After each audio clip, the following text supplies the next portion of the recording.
नमस्कार साथियों, स्वागत है आपका अपने ही यूट्यूब चैनल बीरू एकेडमी पर। सभी को गुड मॉर्निंग, वंदे मातरम, जय हिंद। उम्मीद करता हूं कि आप लोग एकदम स्वस्थ, मस्त और खुशहाल होंगे डियर। बात करेंगे आज की शिक्षा जगत से जुड़ी हुई महत्वपूर्ण खबरों की। सबसे पहले बात करेंगे यूपी बोर्ड का रिजल्ट जारी हुआ है, आखिर क्या कुछ उसमें ऐलान किए गए हैं। आइए पूरी तरीके से कंप्लीट बात करेंगे। बात करेंगे प्राथमिक शिक्षक भर्ती को लेकर के होने वाली जो कोर्ट में सुनवाई है उस पर क्या कुछ हो रहा है। बात करेंगे 19,000 सीटों पर जो आरक्षण की विसंगतियां हैं, आखिरकार उस पर कोर्ट से क्या बड़ी अपडेट आ रही है। बात करेंगे कल कोलकाता हाईकोर्ट के द्वारा दिए गए एक फैसले पर, जिसमें बीएड को पात्र किया गया है प्राथमिक में, उसका कितना असर होगा माननीय सुप्रीम कोर्ट में, इस पर भी बात करेंगे। बात करेंगे नियुक्ति पर कोर्ट का एक सख्त फैसला आया है, उस पर भी बात करेंगे। तो पूरे वीडियो पर अंत तक जुड़े रहिएगा। इस चैनल पर आपको सबसे पहले सटीक और ऑथेंटिक अपडेट दी जाती है। इसके लिए आप चैनल को सब्सक्राइब कर लीजिए, वीडियो को लाइक कर दीजिएगा, शेयर कर दीजिएगा। आइए शुरुआत कर देते हैं। आपकी स्क्रीन पर सबसे पहले न्यूज आप देख सकते हैं डियर, यहां पर लगी हुई है।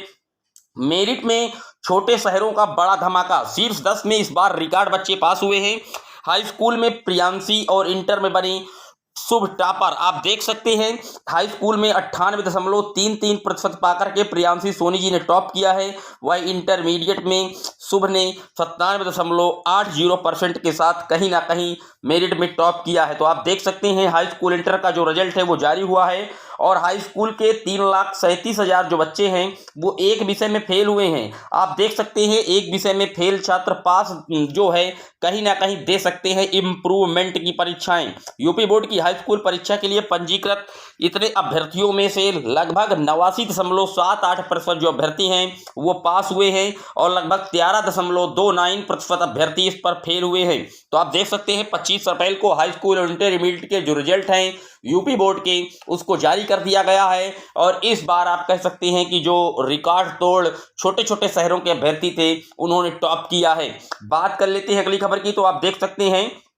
19 मई तक जो विद्यार्थी हैं वो स्क्रूटनी के लिए ऑनलाइन आवेदन कर सकते हैं। यूपी बोर्ड के हाई स्कूल और इंटरमीडिएट परीक्षा के अपने परिणाम से असंतुष्ट छात्र छात्राएं स्क्रूटनी के लिए 19 मई तक ऑनलाइन आवेदन कर सकते हैं। सचिव दिव्यांग शुक्ल ने बताया है कि लिखित एवं प्रयोगात्मक खंड के लिए 500 रुपये प्रति प्रश्न पत्र की दर से निर्धारित की गई है। स्क्रूटनी से संबंधित निर्देश उपलब्ध है वेबसाइट पर। इच्छुक अभ्यर्थी आवेदित विषयों के लिए निर्धारित शुल्क चालान के माध्यम से राजकीय कोषागार में जमा करेंगे।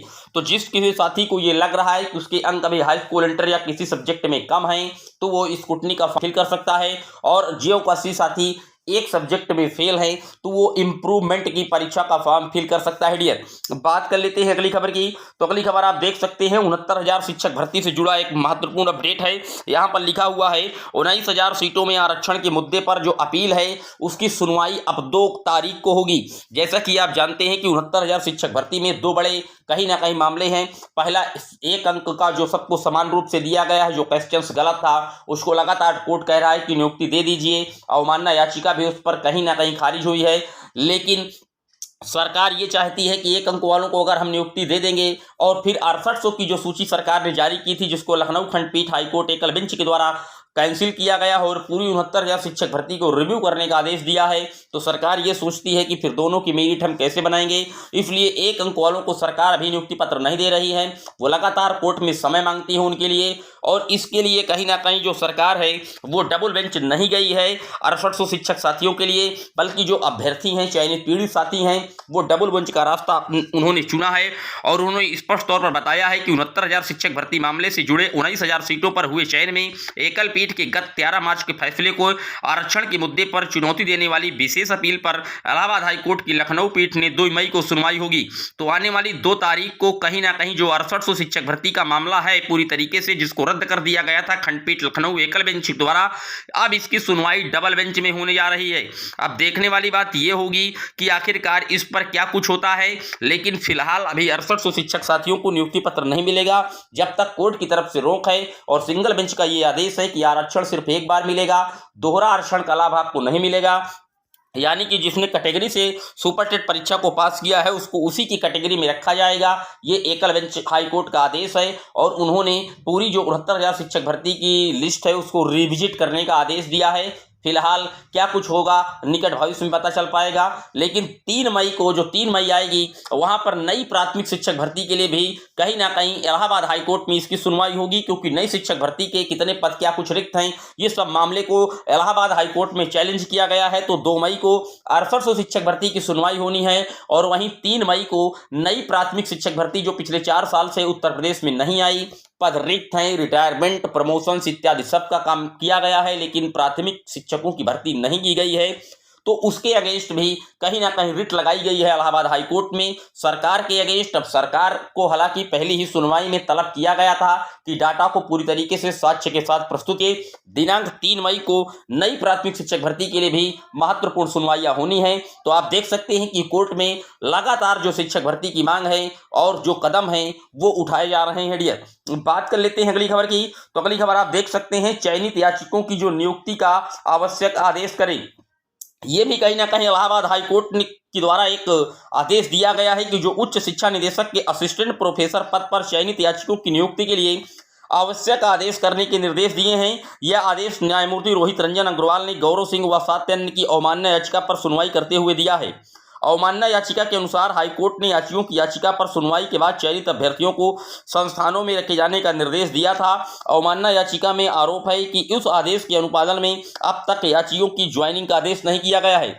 तो आप देख सकते हैं, कोर्ट ने सख्त लहजे में सरकार को आदेश किया है कि जो उच्च शिक्षा में निदेशक के असिस्टेंट प्रोफेसर वाले पद पर भर्ती थी, उन सबको तुरंत कहीं ना कहीं जो नियुक्ति है उसके लिए आवश्यक आदेश तुरंत करें। बात कर लेते हैं अगली खबर की। तो अगली खबर आप देख सकते हैं डियर, ये West Bengal board of primary education की तरफ से कल कहीं ना कहीं जो स्पेशल बीएड है उसको प्राइमरी में 1 to 5 में वैलिड किया गया है। अब कुछ छात्रों के बार बार कमेंट आ रहे हैं कि सर क्या सुप्रीम कोर्ट के द्वारा ये वैलिड किया गया है, आखिर इसका असर कितना पड़ेगा। तो देखिए डियर, जो विभिन्न राज्यों की हाई कोर्टें होती हैं, अगर सभी हाई कोर्ट धीरे धीरे आदेश बीएड के फेवर में देने लगें तो निश्चित तौर पर इससे जो सुप्रीम कोर्ट में आर्डर रिजर्व है, हो सकता है उस पर कुछ कहीं ना कहीं इफेक्ट पड़े, क्योंकि जो हाई कोर्टें होती हैं, हाई कोर्ट के जो जज होते हैं वो भी सारे मैटर को एनालिसिस करके ही ऑर्डर देते हैं। और यहाँ पर कल कोलकाता हाई कोर्ट के द्वारा एक अहम फैसला दिया गया है कि जो स्पेशल बीएड है, यानी कि जो दिव्यांग, मूक, बधिर और विकलांग बच्चों को पढ़ाने के लिए स्पेशल बीएड किया जाता है डियर, उसको प्राथमिक में पूरी तरीके से कलकत्ता हाई कोर्ट ने अपने यहाँ वैलिड कर दिया है। तो पश्चिम बंगाल में जो बीएड के छात्र होंगे वो टेट क्वालिफाइड होंगे, वो 1 से 5 की शिक्षक भर्ती के लिए पूरी तरीके से पात्र हैं। इस तरीके के जो साक्ष्य होते हैं, जो ऑर्डर्स होते हैं, उससे कहीं ना कहीं माननीय सुप्रीम कोर्ट में जो ऑर्डर रिजर्व है या जो ऑर्डर आने वाला है सुप्रीम कोर्ट के द्वारा, वहां पर एक प्रेशर बनता है, क्योंकि सुप्रीम कोर्ट हाई कोर्टों के जो ऑर्डर्स होते हैं उनको भी गंभीर रूप से एनालिसिस करती है डियर। तो आप ये मान लीजिए, फिलहाल सुप्रीम कोर्ट का जो ऑर्डर है बीएड पात्रता विवाद का, उसकी अभी तक कोई कॉज लिस्ट जारी नहीं हुई है, लेकिन उम्मीदें काफ़ी ज़्यादा बढ़ गई हैं कि इसी अप्रैल माह में लास्ट तक 30 अप्रैल तक इसका ऑर्डर के लिए जो कॉज लिस्ट है सप्लीमेंट्री है वो जारी हो सकती है, क्योंकि बिहार में 7वें चरण की शिक्षक भर्ती होने वाली है और वहां पर भी अभी बिहार सरकार ने अपने यहाँ बीएड को प्राथमिक के लिए पूरी तरीके से एलिजिबल किया है। अगर सुप्रीम कोर्ट का ऑर्डर नहीं आता तो वहां की जो भर्ती प्रक्रियाएं हैं वो भी स्टार्ट हो जाएंगी। जैसा कि मध्य प्रदेश में नियुक्ति पत्र मिल चुका है बीएड के साथियों को, लेकिन मैं आपको बता दूं ये सारी भर्तियां जितनी भी हुई हैं कहीं ना कहीं ये सुप्रीम कोर्ट के विचाराधीन है, मतलब अधीन है। अगर सुप्रीम कोर्ट का ऑर्डर बीएड के अगेंस्ट आता है तो इन सारी भर्तियों पर फिर से खतरे के बादल मंडराने लगेंगे। अगर बीएड के फेवर में आता है तो ये सारी भर्तियां पूरी तरीके से आसान तरीके से जो हो गई हैं उसी तरीके से चलती रहेंगी। जैसा कि आप जानते हैं कि केबीएस पीआरटी का भी रिजल्ट अभी नहीं आ पा रहा है, क्योंकि उसमें भी मेंशंस किया गया है कि जो केबीएस पीआरटी का रिजल्ट है वो बीएड के साथियों का वो पूरी तरीके से माननीय सुप्रीम कोर्ट के अधीन होगा। इसी तरीके से उत्तर प्रदेश में जो यूपी टेट 2021 के सर्टिफिकेट्स हैं उन पर भी पूरी तरीके से बैन लगा हुआ है। अभी उत्तर प्रदेश में यूपी टेट के सर्टिफिकेट्स बीएड के अभ्यर्थियों को नहीं प्राप्त हो पा रहे हैं, क्योंकि हाईकोर्ट इलाहाबाद ने उन पर रोक लगाई हुई है। इसी तरीके से सीटेट के रिजल्ट में भी प्राइमरी के साफ साफ डिजी लॉकर में मेंशन किया गया है कि आपका रिजल्ट माननीय सुप्रीम कोर्ट के अधीन है। तो आप ये मान लीजिए कि जब तक सुप्रीम कोर्ट का ऑर्डर नहीं आ जाता बीएड पात्रता विवाद पर लेकर के, अभी तब तक ये हाई कोर्ट के जो आदेश आ रहे हैं इन पर पूरी तरीके से ये कह पाना कि यह बीएड हमेशा के लिए इंटर है, कहीं ना कहीं प्राथमिक शिक्षक भर्ती के लिए थोड़ा जल्दबाजी होगी। लेकिन माननीय सुप्रीम कोर्ट का जैसे ही ऑर्डर आएगा ऑटोमेटिक पूरे देश में उसका ऑर्डर प्रभावी हो जाएगा। उम्मीद करता हूं सारे डाउट क्लियर होंगे। कोई सवाल अभी भी आपका छूट गया है कमेंट बॉक्स में मेंशन कर दीजिएगा। इसी तरह की सटीक और ऑथेंटिक अपडेट सबसे पहले पाने के लिए चैनल को सब्सक्राइब कर लीजिए, वीडियो को शेयर कर दीजिएगा। फिर मिलेंगे एक और वीडियो में, तब तक के लिए जय हिंद, जय Bharat, love you guys, Vande Mataram.